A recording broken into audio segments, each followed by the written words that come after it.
wasallam.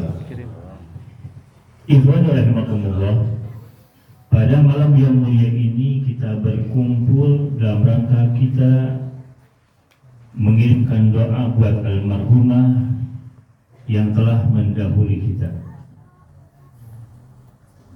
Sebenarnya kalau kita baca tahlil itu bukan hanya buat yang sudah meninggal dunia, terutama buat kita yang masih hidup.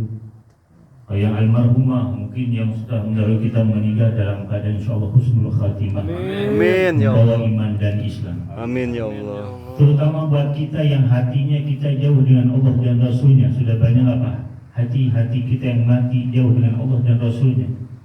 Terbaharu lagi, makanya kita iman kita jadidu imanakum bila ilaha illallah.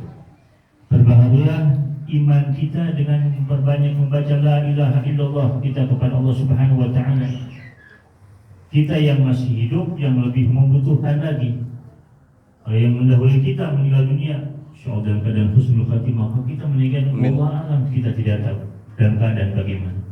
Maka selalu minta kita kepada Allah Subhanahu wa taala.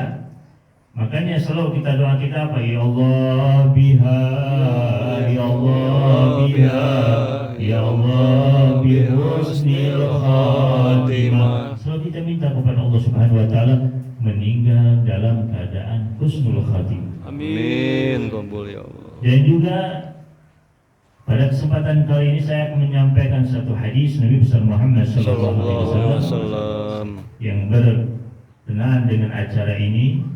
Wa qala Nabi sallallahu alaihi wasallam, "Idza mata ibnu Adam in qata 'amaluhu illa min salasin. Shadaqatin jariyah aw ilmin yuntafa'u bih aw waladin shalih yad'u lahu." Telah bersabda Nabi besar Muhammad sallallahu alaihi wasallam, apabila anak Adam, yaitu manusia, yaitu kita, kalau meninggal dunia nih, semua amalnya akan terputus kecuali 3. Tapi kalau menurut Imam Suyuti lebih daripada 3, apalagi disarahkan lagi banyak. Tapi kalau di dalam hadis Nabi besar Muhammad SAW ada 3 perkara. Walaupun seorang sudah meninggal dunia, tetapi amalnya tidak akan putus, terus akan datang kepada orang yang telah meninggal dunia. Yang pertama, shadaqatun jariyah, yaitu sedekah jariyah. Ketika seseorang hidup di dunia, kita ingat masih hidup, perbanyak sedekah kita.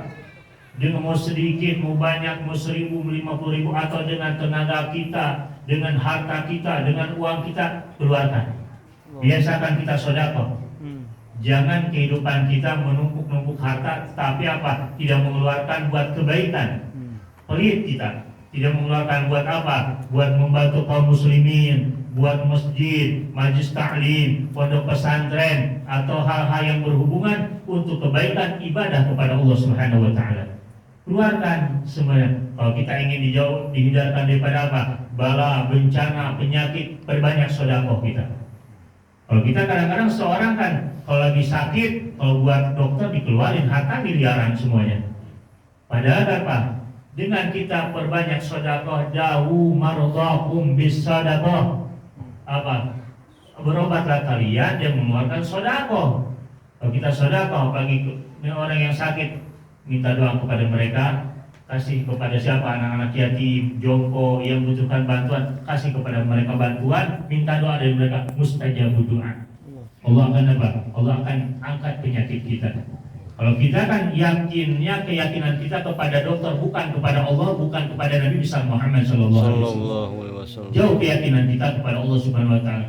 Jauh keyakinan kita kepada Nabi besar Muhammad sallallahu alaihi wasallam. Perbanyak sedekah dan sedekah agar kita terhindar daripada bala, bencana dan penyakit.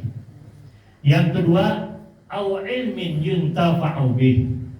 Mempunyai ilmu yang bermanfaat. Ilmu, kita punya ilmu, seorang ustadz atau yang bukan ustadz, tapi kita punya ilmu, kita amalkan. Mengajarkan ngaji, mengajarkan salat, mengajarkan puasa, mengajarkan ibadah kepada Allah Subhanahu wa taala, atau hal-hal yang berhubungan dengan ibadah kepada Allah Subhanahu wa taala, diajarkan kepada muridnya, diajarkan kepada santrinya, diajarkan kepada masyarakatnya, terutama diajarkan kepada anak-anaknya. orang yang punya ilmu, seorang ustaz yang mengajarkan kepada anaknya, mengajarkan sholat, mengajarkan puasa, mengajarkan ibadah kepada Allah Subhanahu Wa Taala atau kepada murid dan masyarakatnya. Selama yang diajarkan itu masyarakatnya, muridnya, santrinya, anak-anak mengerjakan puasa, mengerjakan sholat, bisa membaca Al-Quranul Karim atau yang lainnya. Ketika orang yang pertama mengajarkan meninggal dunia masuk ke dalam kuburannya Allah Subhanahu Wa Taala, terus pahalanya akan datang kepada orang tersebut, tidak akan ada putusnya. Amin. Selama orang tersebut sholat, selama orang itu membaca Al-Quranul Karim, puasa atau yang lain, terus akan datang itu pahalanya. Tetapi kalau seseorang salah mengajarkannya maksiat kepada Allah, mengajarkan dosa kepada Allah Subhanahu Wa Taala, mendidik anak-anaknya atau tetangganya, masyarakatnya hal keburukan, hal maksiat, ketika orang yang pertama menunjukkan mengajarkan maksiat kepada Allah, ketika meninggal dunia, terus dosanya akan datang kepada orang tersebut. Na'udzubillah, jangan sampai kejadian seperti itu. Selagi makanya kita hidup di dunia, pergunakan kita taat kepada Allah Subhanahu Wa Taala, taat kepada Nabi besar Muhammad Sallallahu Alaihi Wasallam. Kerjakan hal-hal yang menjadi kita mempunyai amal yang baik, amal yang soleh ketika masuk ke dalam kuburannya Allah Subhanahu Wa Taala. Jangan sampai kita masuk ke dalam kuburannya Allah Subhanahu Wa Taala, yaitu meninggal dunia, tidak mempunyai amal yang soleh, tidak mempunyai amal yang baik. Bagaimana nanti kita di kuburan di hadapan Allah Subhanahu Wa Taala?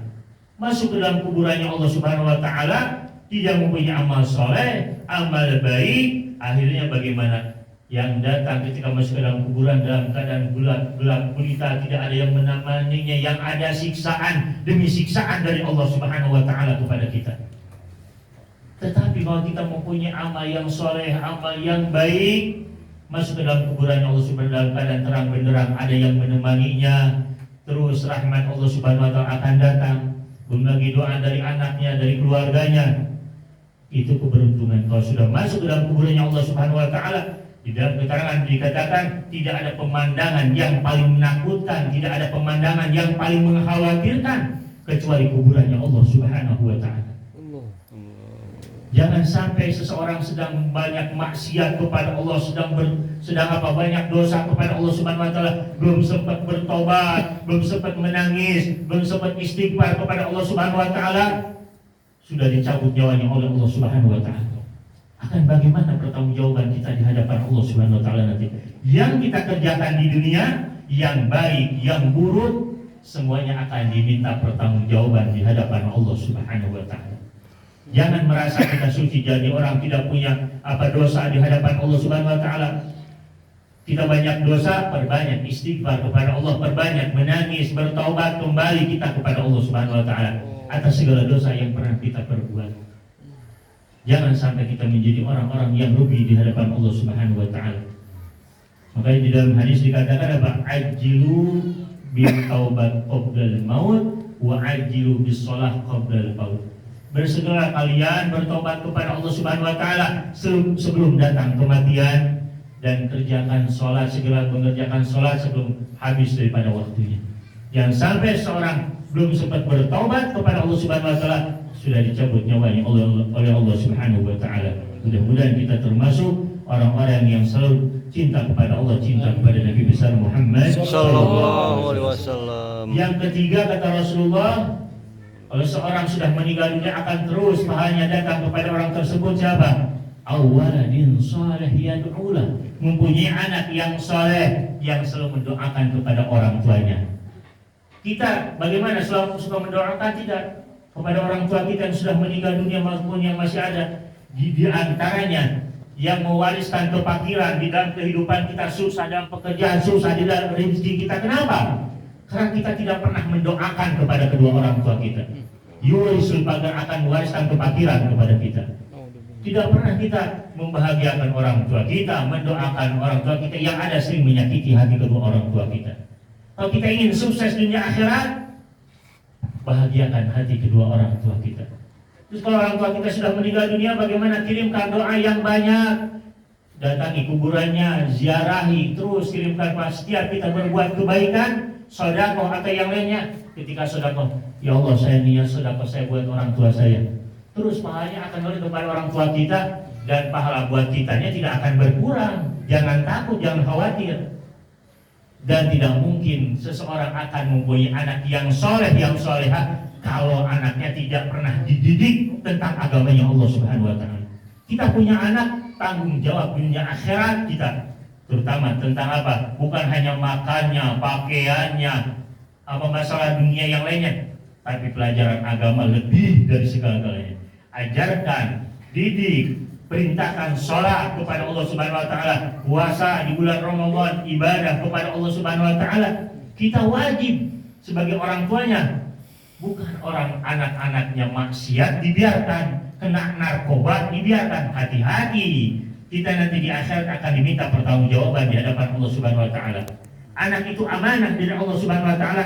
Yang menyia-nyiakan amanah, dosa besar di hadapan Allah Subhanahu wa Ta'ala. Qu anfusakum wa ahlikum nar. Jagalah diri kalian dan keluarga kalian daripada sengatan api neraka. Jangan anak-anak kita dibiarkan jauh dengan Allah dan Rasulnya. Ini salah satunya diantaranya, ajarkan anak kita untuk berbakti kepada kedua orang tuanya, taat, cinta, berbakti kepada ayah ibunya. Jangan sampai anak-anak kita durhaka kepada Allah, kepada Rasulullah, kepada kedua orang tuanya. Jangan sampai kejadian apa? Anak-anak kita selalu melawan kepada orang tuanya. Jangan melawan lagi, tidak pernah taat, yang ada menyakiti kedua orang tuanya. Wala taqul lahum ma'ufin. Jangankan kita menyakiti atau yang lain, berbicara saja kepada orang tua kita, dosa di hadapan Allah Subhanahu wa Ta'ala. Dan kita sangat sedih dan hati kita sakit melihat kejadian kemarin di mana? Di mana tuh? Di Jampang, daerah mana? Daerah Sukabumi bukan? Sukabumi, seorang ibu kandung dibunuh sama anak kandungnya sendiri. Inna lillahi wa inna ilaihi raji'un. Jangan sampai kejadian di dalam keluarga kita, di dalam lingkungan kita, kampung kita. Jaga anak-anak kita, makanya ajarkan akhlak, ajarkan adab, ajarkan takwa kepada Allah Subhanahu wa Ta'ala, agar ada rasa takut kepada Allah Subhanahu wa Ta'ala. Orang yang membunuh ibunya tadi, kalau bertakwa kepada Allah, ada rasa takut kepada Allah, tidak mungkin kejadian seperti itu. Jangan kita nanti menyesal sudah anaknya keluar daripada jalur, jauh dengan Allah, jauh dengan Rasulullah. Malu itu daerah mana? Daerah Sukabumi kita yang kenal semuanya.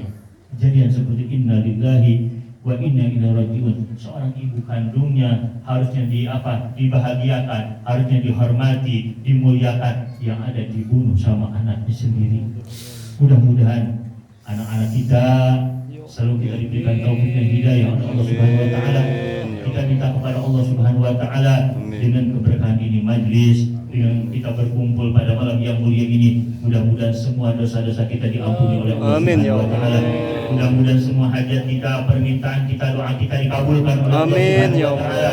Masalah duniawi kita, masalah ukhrawi kita dikabulkan oleh Allah Subhanahu wa Ta'ala. Dan mudah-mudahan kalau ada keluarga kita, tetangga kita, semua yang ada dalam keadaan sakit, mudah-mudahan semuanya diangkat penyakitnya oleh Allah Subhanahu wa Ta'ala, disehatkan badannya, dipanjangkan umurnya, dan juga dikasih kesabaran oleh Allah Subhanahu wa Ta'ala. Dan juga kita minta kepada Allah Subhanahu wa Ta'ala, mudah-mudahan diri kita, keluarga kita, kampung kita, negeri kita dijaga oleh Allah Subhanahu wa Ta'ala daripada bala dan bencana.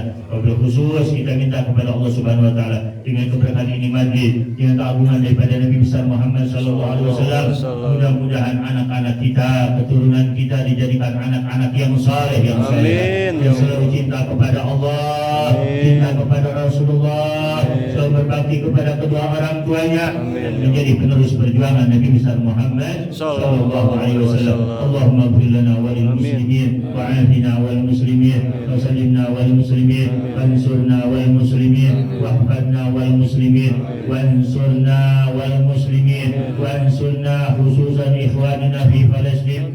Allahumma salli wa sallim ala sayyidina Muhammadin bil qulub dawaiha wa afiyatil abdani wa shifaiha wa nuril absari wa diyaiha wa qudil arwahi wa bidaiha wa ala alihi wa sahbihi sallim. Rabbana atina fid dunya hasanah wa fil akhirati hasanah wa qina adzabannar ya arhamar rahimin ya arhamar rahimin ya arhamar rahimin. Walhamdulillahirabbil alamin. Kurang lebihnya kami mohon maaf yang sebesar-besarnya, walaupun sedikit mudah-mudahan banyak manfaatnya untuk kita semuanya. Wal 'afu minkum. Wassalamualaikum warahmatullahi wabarakatuh. Waalaikumsalam warahmatullahi wabarakatuh. Syukran kasir, jazakumullah.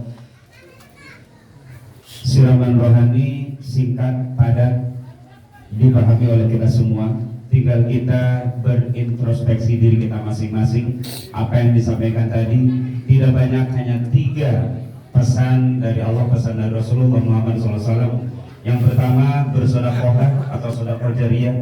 Yang kedua, apabila kita mempunyai ilmu maka manfaatkanlah, dalam artian memanfaatkan ilmu di samping mentransfer ilmu kepada orang lain, juga memanfaatkan bagi diri kita sendiri dengan amaliyah soleh kita semua. Dan yang ketiga adalah mempunyai anak yang soleh dan solehah.